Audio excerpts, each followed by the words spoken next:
Okay students, सो आज से हम स्टार्ट करेंगे class 11th political science. Okay, तो हम शुरुआत करने वाले हैं। हमारे पास यहाँ पर को दो बुक्स हैं। एक है इंडियन कॉन्स्टिट्यूशन नेटवर्क, फिर है एक फ़िलासफ़ी।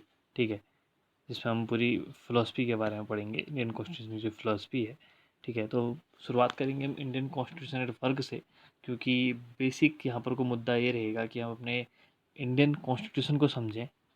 ओके, तो फर्स्ट जो बुक हम ले रहे हैं इंडियन कॉन्स्टिट्यूशन एट वर्क, उसका जो फर्स्ट चैप्टर है, हम उन्हीं चैप्टर्स के साथ चलेंगे जो 21 22 के हिसाब से डिडक्टेड पोर्शन है, उसको हटाते हुए रिमाइंडर पार्ट के साथ हम यहाँ पर चलेंगे।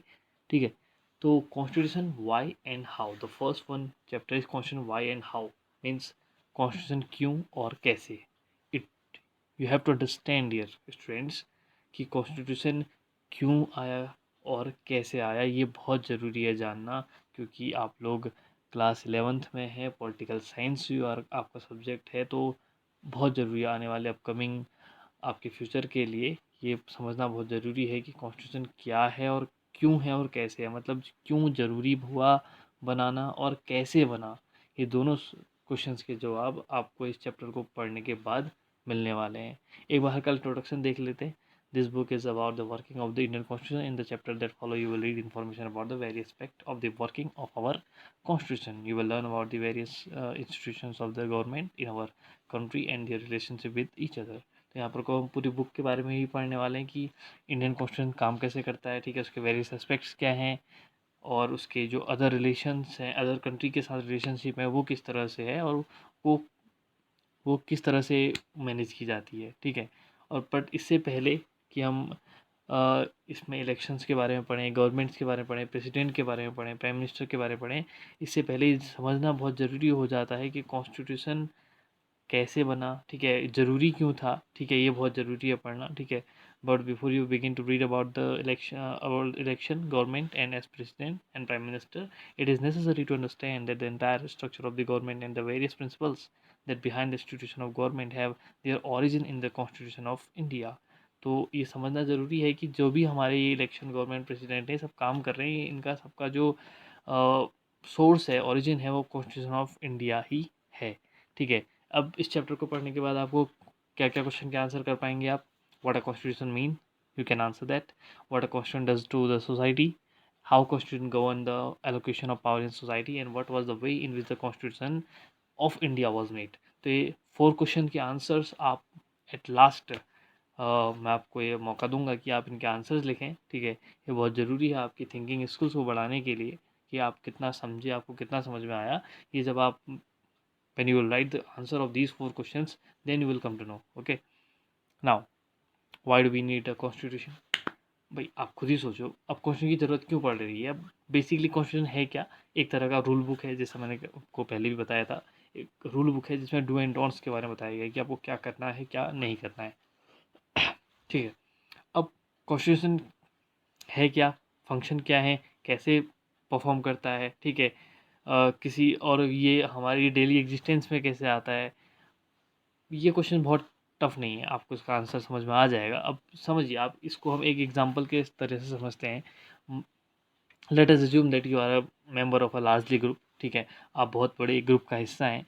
ऑब्वियस है, अगर आप बहुत बड़े ग्रुप का हिस्सा हैं तो वहाँ पर को डाइवर्सिटी होगी। ठीक है, डाइवर्सिटी होगी in various ways, like religions हो सकते हैं। ठीक है, just assume that some are Hindu, some are Muslim, some Christian and some perhaps profess no religion at all. Means हो सकता है किसी के पास कोई रिलीजन भी ना हो। ठीक है, कोई ऐसा भी दावा करता हो कि उसका कोई रिलीजन ही नहीं है, ऐसा भी हो सकता है। ठीक है, और हो सकता है उनकी हॉबीज़ अलग हो, ऐसा होगा ना, आप खुद ही सोच सकते देख सकते हैं। अगर आप एक बहुत बड़े ग्रुप का एक हिस्सा हैं तो उस ग्रुप में कुछ हिंदू होंगे, कोई मुस्लिम होंगे, कोई सिख होंगे, कोई कह रहे होंगे they have no religion at all, और उनकी हॉबी अलग हो सकती है, उनके प्रोफेशन अलग हो सकते हैं, उनकी एबिलिटीज़ अलग हो सकती हैं। ठीक है, जो आप पसंद करते हैं ज़रूरी नहीं कि वो सब भी कहते हैं उसको भी पसंद करें। It is not necessary that you should have the same interest. Okay, but the thing is you और हो सकता है सब कुछ उसमें रिच भी हों, कोई पुअर हों। ठीक है, वहाँ पर को रेस अलग अलग हो सकती है, कलर अलग हो सकता है। ठीक है, तो इसका मतलब है कि अगर इतनी सब डाइवर्सिटी अगर है, ठीक है, तो ऑब्वियस है कि कहीं ना कहीं कन्फ्लिक्ट आएगा। It is necessary conflict. Conflict तो नेसेसरी है ही है। अगर इतनी सारी वैरायटी हैं, इतनी सारी डाइवर्सिटी हैं, तो ऑब्वियस है कन्फ्लिक्ट तो आएगा। और इतना भी श्योर है कि ये सभी लोग आपस में डिपेंड होंगे एक दूसरे पे। They all are depending upon each other. ठीक, ये एक हम एक एग्जांपल ले रहे हैं, एक इंस्टेंस ले रहे हैं कि आप एक बड़े ग्रुप का हिस्सा हैं, उसमें इतने लोगों की में डाइवर्सिटी है, किसी की हॉबी अलग है, कोई रिच है, कोई पुअर है, किसी का कलर अलग है, ठीक है, कोई किसी के कोई हिंदू है, कोई मुस्लिम है, किसी का कोई भी रिलीजन नहीं है। तो इतने सारे डिफरेंसेस होने के साथ साथ they are also depending upon each other. और ऑब्वियस है कि इतनी सारी डाइवर्सिटीज़ हैं, तो one thing is necessary, that necessary thing is there will be conflict among them. Obvious है कभी ना कभी कोई ना कोई कन्फ्लिक्ट तो होगा। तो इस कन्फ्लिक्ट से बचने के लिए, ठीक है, इस डिफरेंसेस से, इस कन्फ्लिक्ट से बचने के लिए या फिर इस लड़ाई से बचने के लिए हमने क्या किया, हमने एक कुछ रूल सेट कर लिए, फंडामेंटल रूल या फिर basic rule, I will call them basic rule और फंडामेंटल रूल। तो we set them basic rules कि भाई सबको फॉलो करने पड़ेंगे। कि भाई ये कुछ रूल्स हैं, अगर आपको इस सोसाइटी में रहना है, इस ग्रुप का हिस्सा बने रहना है, तो आपको इन रूल्स का को फॉलो करना पड़ेगा। You should follow that rules. Now we understood that if we want to live among the society, we have to follow that rule. But now the one question also arises. What is that question? That who will make the rule? This is also a question. And one more question, that if one person like X rule and the other one like Y rule, then to we will follow which rule? Which rule we will follow? This is also a question. Okay, तो यहाँ से आपको पता चलेगा कि हमने कहा कि रूल्स बनेंगे, ठीक है, that rule is a constitution, what we are talking about here. Now हमने कहा कि who will make the rules. उसके लिए अगर हम बात करें who will make the rules, तो उसके लिए अलग अलग जगह में अलग अलग रूल बनाते हैं। जैसे मोनार्की में हम कहें तो किंग है, ठीक है। अगर हम डेमोक्रेसी में कहें तो हमारे यहाँ पार्लियामेंट है, ठीक है, वो रूल बनाती है। अब पार्लियामेंट में जो रूल बना रही, पार्लियामेंट रूल बना रही है, तो देखो, अब देखो कनेक्शन कैसे जुड़ रहा है। हमने कहा रूल कौन बनाएगा, ओके, और वो रूल सही है या गलत है इसका डिसीजन कौन लेगा, एक क्वेश्चन ये भी है। तो हमने कहा अगर if you talk about India, parliament makes rule.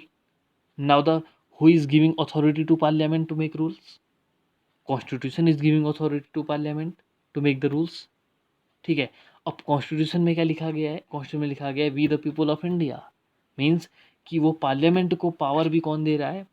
Public दे रही है, we the people of India. हम उनको रूल्स बनाने की परमिशन दे रहे हैं। अब हमने उनको परमिशन कैसे दी? क्या हम डायरेक्ट नहीं कह सकते थे कि ये रूल बनाओ? Why they are making rules? हो सकता था हम ऐसा भी करते कि अगर हम यूनानी, अगर ग्रीक की बात करें, तो वहाँ हर एक मुद्दे पे क्या होता था? कन्फेडरेशन मीन्स रिफरेंडम होता था। रिफरेंडम मतलब जनमत संग्रह होता था कि सभी लोग उसमें वोटिंग करते थे। बट इतने बड़े देश में इतनी बड़ी पॉपुलेशन के साथ आप हर एक पॉइंट पे हर एक से सहमति तो नहीं ले सकते, हर से एक से एसेंट तो you can not take assent from everyone with this 130 crore population. तो this is also a problem. तो हमने क्या करा कि रूल्स सेट करने के लिए हमने कुछ लोगों को पावर दी। और वो कुछ लोग कौन थे? वो हम में से ही लोग थे, हमारे रिप्रेजेंटेटिव्स थे। हमने अपने रिप्रेजेंटेटिव्स को चुना, ठीक है, वो पार्लियामेंट, उन्होंने पार्लियामेंट बनाई मिलकर, और वो पार्लियामेंट में रूल बनाते हैं। अब एक और क्वेश्चन अराइज हो रहा है कि रूल्स बनाने की हमने पावर दे दी, तो क्या वो मिसयूज़ कर सकता है अपनी पावर का? कोई वो ऐसी पावर बना सकता है कि जिसका जो हमारे लिए हार्मफुल हो? This is also a question. Okay, तो उसके लिए हमने कॉन्स्टिट्यूशन में कुछ फंडामेंटल राइट्स रख दिए कि भाई ये फंडामेंटल राइट्स हैं, इनको एक्सप्लोट करके, आप इनका एक्सप्लोटेशन करके you can not make any rule. Okay, तो इसको समझना भाई, एक कनेक्शन चल रहा है कि पहले हमने कहा रूल्स बनेंगे, रूल्स बनाएगी पार्लियामेंट, पार्लियामेंट में जो लोग होंगे हम उनको चुन के भेजेंगे। अब वो कहीं अपनी पावर का मिसयूज़ ना कर ले, इसके लिए हमने कॉन्स्टिट्यूशन में कुछ फंडामेंटल राइट्स दे दिए। फंडामेंटल राइट्स जिनको कहा गया कि इन फंडामेंटल राइट्स का एक्सप्लोटेशन नहीं होगा। और अगर तब भी, अगर उसके बावजूद, after that also, if parliament is making such a rule which is exploit our fundamental rights, our basic rights, then who will be responsible for that? For that we made a judiciary। हमने एक और portion बनाया judiciary की, भाई judiciary जो है इन सब को क्या करेगी, देखेगी क्या हो, विच रूल इज राइट और wrong. Okay, now if I just you read down this para, but for all their diversity this group has to live together. They all are dependent upon each other in various ways. They require the cooperation of each other, what will enable the group to live together. One may say that perhaps member of this group can live together if they can agree on some basic rules. Why will the group need certain basic rules? Think of what would happen in the absence of some basic rules.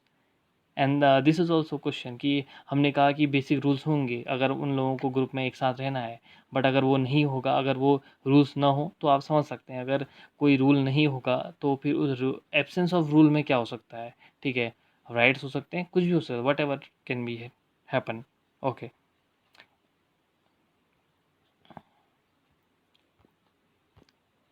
now what it say, the first function of a constitution is to provide a set of basic rules that allow for minimal coordination amongst member of a society।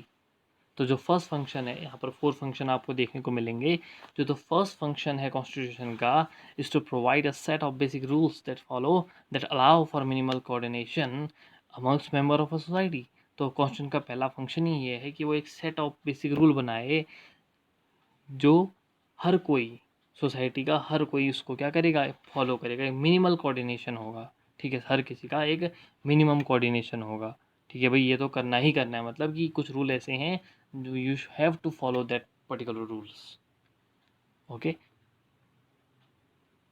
And you can think about there that if there will be absence of rule तो क्या होगा, ठीक है, अगर rules हो ही ना, आप खुद ही सोचिए, you are studying in a school और college and there if there are no rules at all तो क्या होगा। और अगर आप अपने घर में सोचिए, आप अपने घर में रह रहे हैं, अगर वहाँ पर कुछ रूल्स ना हो कि भाई इतने बजे घर आना है, इतने ये फिक्स टाइम है, और आप कभी भी घर आ रहे हैं, तो इससे एक अस्थिरता आ जाएगी, मतलब इंस्टेबिलिटी हो जाएगी, स्टेबिलिटी नहीं रह पाएगी, ठीक है, तो वो कुछ ना कुछ प्रॉब्लम क्रिएट करता ही है।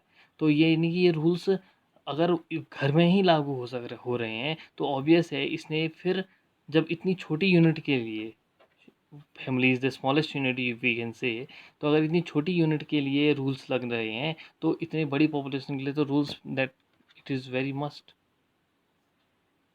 तो और ऐसा भी नहीं कि रूल्स बन गए हैं तो फिर फॉलो भी होने चाहिए, कभी कभी ऐसा होता है रूल्स बनते हैं फॉलो नहीं हो पाते तो उससे भी प्रॉब्लम होती है, ठीक है,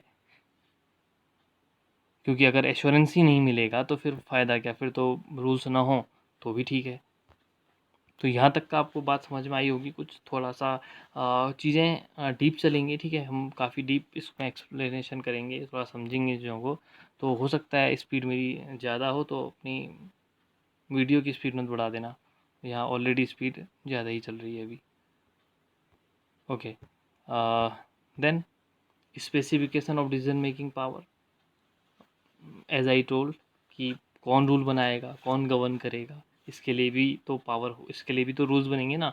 तो कॉन्स्टिट्यूशन में बता दिया गया है कि कौन रूल बनाएगा, जैसा मैंने कहा कि पार्लियामेंट बनाएगी। तो once just I read this para, okay, आपको बात समझ में आ जाएगी, I already explain this one. A constitution is a body of fundamental principle according to which a state is constituted or governed. But what should makes fundamental rules be, and what makes them fundamental? Well, the first question you will have to decide is who gets to decide what the laws governing the society should be. You may want rule X, but others may want rule Y. How do we decide whose rule or preferences should be govern us? You may think that rules you want everyone to live by are the best, but others think that their rules are the best. How do we resolve this dispute? So, even before you decide what rule should govern this group, you have to decide who gets to decide.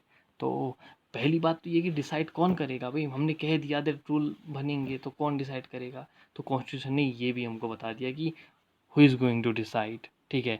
Monarchial system में क्या होता है, monarch decide करता है। In some constitution like the old Soviet, ठीक है, इसको हम देखते भी रहना, मैं यहाँ पर को देख रहा हूँ, ठीक है, यहाँ पर पढ़ रहा हूँ इसको। A monarch decide. In some constitution like the old Soviet Union, one single party was given to the power to decide. But in democratic constitution, broadly speaking, the people get to decide. Like our Indian constitution, we have our democratic constitution. In our constitution, people get to decide that who will make the rules. But this matter is not so simple, because even if you answer the people should decide, it will not answer the question how should the people decide. For something to be law, should everyone agree to it? Should the people directly vote on each matter as the ancient Greeks did? ठीक है, जैसा कि मैंने बताया कि अब तो question क्या है, क्वेश्चन ये है, देखो क्वेश्चन कैसे अराइज हो रहे हैं, ये हम बहुत इनिशियल स्टार्ट किया हमने कहा कि अगर रूल्स चाहिए, क्योंकि रूल्स तो चाहिए थे ना, हम अलग अलग वेराइटी के थे, अलग अलग वेरिएशन के थे, रूल्स चाहिए थे। फिर हमने कहा रूल्स चाहिए तो कौन बनाएगा, फिर हमने कहा बनाएगा कौन, ये डिसाइड करने के लिए अभी हमको देखना पड़ेगा, ठीक है, क्योंकि किसी को कोई रूल पसंद आएगा, किसी को कोई और रूल पसंद आएगा। They will think their rule is best, we will think our rule is best. This is also the problem that monarchial system में मोनार्क डिसाइड करता है कि रूल क्या होंगे, कौन बनाएगा। और अगर रशिया की बात करें तो पहले वहाँ वन सिंगल पार्टी डिसाइड करती थी। एंशियंट ग्रीक में बात करें तो वहाँ हर एक पॉइंट पे वोटिंग होती थी। और डेमोक्रेसी में, डेमोक्रेटिक कॉन्स्टिट्यूशन में like in India, people gets to decide. अब क्वेश्चन ये है कि पीपल कैसे डिसाइड करेंगे। अब जैसे हमको आप जानते हैं एवरी 5 ईयर वी वोट, हम हर 5 साल में क्या करते हैं, वोट देते हैं। तो हम कुछ लोगों को चुनते हैं, we just choose some of the person, some of the people, those who makes the rule. जो लोग क्या करेंगे, रूल बनाएंगे, those who will make the rule, हम उन लोगों को चुनते हैं, ठीक है। और इनको क्या कहते हैं, रिप्रेजेंटेटिव्स, वो हमारे रिप्रेजेंटेटिव होते हैं जो रूल्स बनाते हैं, ठीक है। In the Indian Constitution, for example, it is specified that in most instances, Parliament gets to decide laws and policies, and the Parliament itself be organized in a particular manner. Before identifying what the law in any given society is, you have to identify who has the authority to enact it. If Parliament has authority to enact laws, there must be a law that bestows this authority on Parliament. In the first place, this is the function of the Constitution.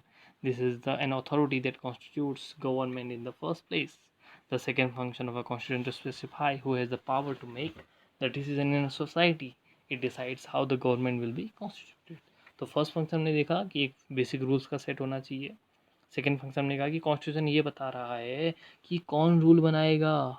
Just listen in this, understand the things properly, that Indian Constitution is telling everything.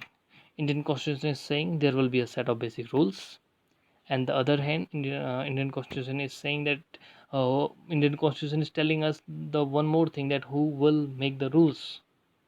According to Indian Constitution, Parliament make the rule. Okay, अब ये parliament कैसे बनेगी ये हम आगे देखेंगे, ठीक है। वैसे मैं आपको सीधे सीधे बता दूं, पार्लियामेंट में कौन जाता है, हमारे चुने हुए रिप्रेजेंटेटिव जाते हैं, ठीक है, ये आप लोग जानते हैं, ठीक है। आप भी 2-3 साल, after 2 or 3 years you will be eligible to vote, okay, then you will come to know very clearly that what is the happening, क्योंकि जब तक प्रैक्टिकली ना हो तो थोड़ा समझ में कम आता है। अब limitation on the power of government, ये बात मैंने भी आपको बताई, that just 2-3 minutes ago I just told that कि अगर हमने कुछ लोगों को चुन के भेज दिया है पार्लियामेंट में, तो इस बात की ऑथेंटिसिटी क्या है, इस बात की गारंटी क्या है that they will make the right rule for us. Is there any guarantee? तो for that guarantee who will take the guarantee? For that guarantee constitution is taking, constitution is has taken that guarantee. कि उसने कैसी ली है guarantee, उसने कहा कि हाँ मैं कुछ ऐसा स्ट्रक्चर डिसाइड करूँगा, कॉन्स्टिट्यूशन ने कुछ ऐसा स्ट्रक्चर डिसाइड किया हुआ है जिससे कि कुछ ऐसे रूल बन ही नहीं सकते कि वो हमारे अपोज में हो जाएं। कि ऐसा थोड़ी है कि पार्लियामेंट में रूल बना दिया भाई, अब आप लोगों को किसी टाइम भी किसी को गिरफ्तार कर लिया जाएगा कि और आप किसी इस पर्टिकुलर स्किन कलर के हो तो आपको ये अलाउ नहीं किया जाएगा, आप वाटर वेल से नहीं ले सकते, ऐसा कुछ नहीं होने वाला है, ठीक है। और अगर ऐसा हो जाए, इससे बचने के लिए कॉन्स्टिट्यूशन ने ऑलरेडी अपनी तैयारी करी हुई है। कैसे? कॉन्स्टिट्यूशन ने हमको कुछ फंडामेंटल राइट्स दिए हुए हैं, ठीक है, जिससे हम इन चीज़ों से क्या हो सकते हैं, हम बच सकते हैं। कॉन्स्टिट्यूशन कभी भी कुछ ऐसा रूल नहीं बनाने वाला है, ठीक है। So the third function of a constitution is to set some limit on what a government can impose on its citizens. These limits as are fundamental in the sense that government may never trespass them, ठीक है। क्योंकि देखो, ऐसे ये ज़रूरी भी था कि कॉन्स्टिट्यूशन में ये चीज़ें ज़रूरी थी कि हमने पावर तो दी है, पावर का कोई मिसयूज़ करके डिक्टेटर ना बन जाए, डिक्टेटरशिप ना करने लगे। तो for that what we did, we made some of the basic rules. we we gave constitution has given us some fundamental rights कि भाई ऐसा करने से ताकि हम गवर्नमेंट को रोक सकें। तो देखो कॉन्स्टिट्यूशन ने कितने तरीके से, कितने एक प्रॉपर वे में सब कुछ तैयार किया, कुछ रूल्स बनाए, उन रूल्स को कौन बनाएगा ये भी डिसाइड किया, और ये भी डिसाइड किया and impose some limitations on also government also, that government should not make the improper rule। तो थर्ड फंक्शन समझ में आ गया। ये बहुत ही एक कनेक्शन चल रहे हैं। आप 11th की चीज़ें अभी जब हर एक चैप्टर को कनेक्ट कर सकते हैं, ठीक है। फिलहाल तो फर्स्ट चैप्टर है, तो you will connect slowly, gradually you will connect it। Now, constitution limit the power of government in many ways. The most common way of limiting the power of government is to specify certain fundamental rights that all of us possess as citizens and which no government can never ever be allowed to violate. The exact content and interpretation of these rights varies from constitution to constitution, but most constitution will protect a basic cluster of rights. Citizen will be protected from being arrested arbitrarily and for no reason. This is one basic limitation upon the power of government. Citizens will normally have the right to some basic liberty, to freedom of speech, freedom of conscience, freedom of association, freedom to conduct a trade or business, etc. In a practice, these rights can be limited during times of national emergency, and the Constitution specifies the circumstances under which these rights may be withdrawn। Means कि इन सब से बचने के लिए constitution has given us fundamental rights, जिसमें freedom of speech दी हुई है, ठीक है, कि हम फ्री हैं कुछ बोलने के लिए, ठीक है। और फ्रीडम ऑफ कंसाइंस है, आप कोई भी रिलीजन एडॉप्ट कर सकते हैं, इनेक्ट कर सकते हैं, नो प्रॉब्लम विद दैट। और किसी को भी ऐसा नहीं कि पुलिस आई भाई आपको फ्री फोकट में उठा के ले गई, ऐसा नहीं हो सकता, ठीक है। यही यही चीज़ें कॉन्स्टिट्यूशन ने क्या करी हुई हैं, लिमिटेशन लगाई हुई हैं। और हाँ, नेशनल इमरजेंसी का अगर अगर टाइम है, देयर आर नेशनल इमरजेंसी, वो आप पढ़ेंगे बाद में आर्टिकल 352, 356 और 360 में जब आप पढ़ेंगे, ठीक है। तो वहाँ पर को मैं आपको बताऊँगा कि क्या होती है नेशनल इमरजेंसी और ये किन किन तरीक़ों से लगती है, फिर कौन सी वो कंडीशंस हैं जब नेशनल इमरजेंसी लगती है, ठीक है। तो नेशनल इमरजेंसी के टाइम पे कुछ हो सकते हैं कि कुछ फंडामेंटल राइट्स हमारे कम कर दिए जाएँ, ठीक है। अब भाई इमरजेंसी लगी, अब मान लो भाई कुछ अटैक वटैक हो गया, इमरजेंसी लगी, आपसे कहा है कि अब आपको फ्रीडम नहीं है, राइट टू फ्रीडम नहीं है, भाई आप इधर उधर जाके कहीं घूम नहीं सकते, तो ऑब्वियस है ना, ऐसी चीज़ों में तो आपको करना पड़ेगा वहाँ पर को नेशनल इमरजेंसी। अगर कुछ ऐसी हो गई कि आप कहीं मान लो कुछ राइट्स हो गए, कुछ दंगे हो गए, वहाँ पर को कर्फ्यू लगा दिया गया है, आपको बाहर घूमने का मौका, आपको घूमने का नहीं दिया जाएगा चांस। हालांकि नेशनल इमरजेंसी में और भी चीज़ें हैं, ये तो मैं आपको नॉर्मल एक समझाने के लिए एक सिंपल सा एग्जांपल ले रहा हूँ, ठीक है। Aspirations and a goal of a society. Most of the older constitutions limited themselves largely to allocating decision-making power and setting some limits to government power. But many 20th century constitutions, of which the Indian constitution is the finest example, also providing enabling framework for the government to do certain positive things to express the aspirations and goals of society. The Indian constitution was particularly innovative in this respect. Societies with deep entrenched inequalities of various kinds will not only have to set limits on the power of government, they will also have to enable and empower the government to take positive measures to overcome forms of inequality or deprivation. For example, India aspires to be a society that is free of caste discrimination. Okay, now just let me explain that जब भी rules बनते हैं तो there are some aspirations, some goals. अब देखो हमारी society के goals क्या हो सकते हैं, अलग अलग सोसाइटी के अलग अलग गोल होते हैं। अब हमारी सोसाइटी अगर मैं बात करूँ इंडियन सोसाइटी की, if I talk about Indian society, we have a full of discrimination, full of diversity. We have we had we have also, okay, had भी कह देंगे, हैव भी कह देंगे, ठीक है। अब था भी और है भी, ठीक है। तो we have many, we face the many type of discrimination, okay. Racial discrimination था, कास्ट डिस्क्रिमिनेशन था, ओके, जेंडर डिस्क्रिमिनेशन था, ठीक है। Still it exist. तो यही तो सोसाइटी के गोल थे, एस्पिरेशंस थे, कि भाई ये चीज़ें जो हम फेस कर रहे हैं ये हमको आज़ादी के बाद भी हमको ये चीज़ें फेस ना करनी पड़े। ये हमारे एस्पिरेशंस थे, जो हमारे फ्रेमवर्कर्स थे, जो इंडियन फ्रेमर थे जिन्होंने कॉन्स्टिट्यूशन फ्रेम किया था, हमारी उनसे यही होप्स थी, यही एस्पिरेशंस थी कि ये जो चीज़ें हम झेल रहे हैं, इकोनॉमिक डिस्क्रिमिनेशन है या फिर कास्ट डिस्क्रिमिनेशन है, ये सब चीज़ें हटें, ठीक है। For example, India aspires to be a society that is free of caste discrimination. If this is our society's aspiration, the government will have to be enabled or empowered to take all the necessary steps to achieve this goal.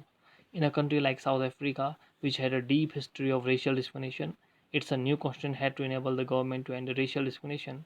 More positively, a constitution may enshrine the aspirations of a society. The framers of the Indian Constitution, for example, thought that each individual in a society should have all that is necessary for them to lead a life of minimal dignity and social self-respect, minimal material well-being, education, etc. The Indian Constitution enables the government to take positive welfare measures, some of which are legally enforceable. As we go on studying in the Indian Constitution, we shall find that such enabling provision have the support of the preamble to our Constitution, and these provisions are found in section on fundamental rights, the directive principle, state policy, and enjoin government to fulfill certain aspiration of people.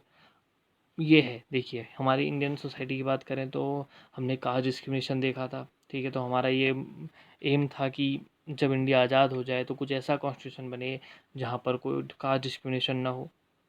तो आप south Africa की बात करें, वहाँ racial discrimination बहुत ज़्यादा था, ठीक है। तो उसको हटाने के लिए उन्होंने अपने कॉन्स्टिट्यूशन में रेशियल डिस्क्रिमिनेशन के लिए चीज़ें लाई। का देखो कास्ट डिस्क्रिमिनेशन ज़रूरी हर जगह, साउथ अफ्रीका में कास्ट डिस्क्रिमिनेशन नहीं, साउथ रेशियल डिस्क्रिमिनेशन वहाँ था, ठीक है।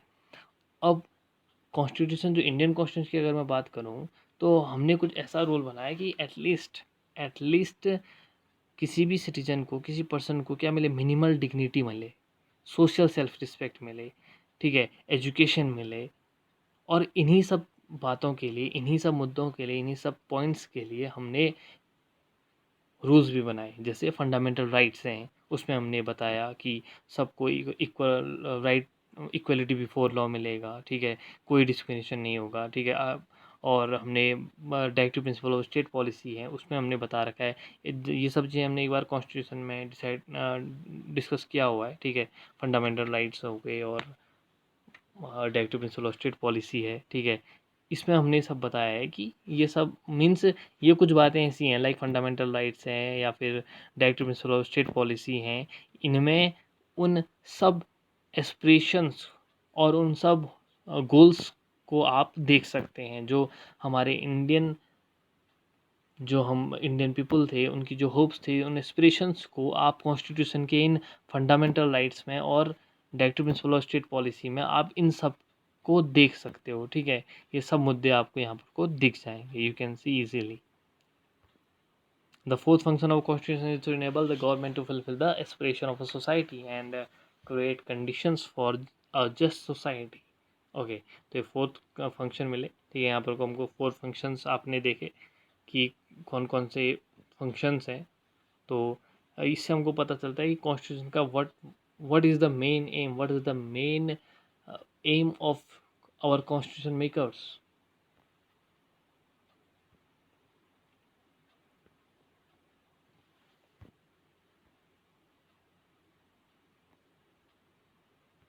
ओके, सो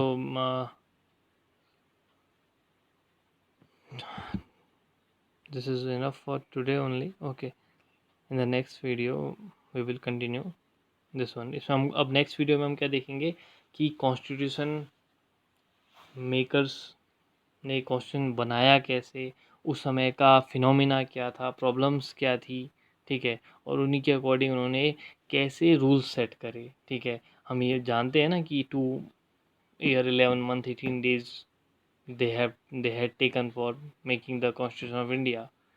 तो उन समय पर को बहुत से ऐसी घटनाएं भी घटी, there were many incident that time, और जिनकी वजह से उन्होंने उन रूल्स में भी कुछ ना कुछ चेंजेस किए थे।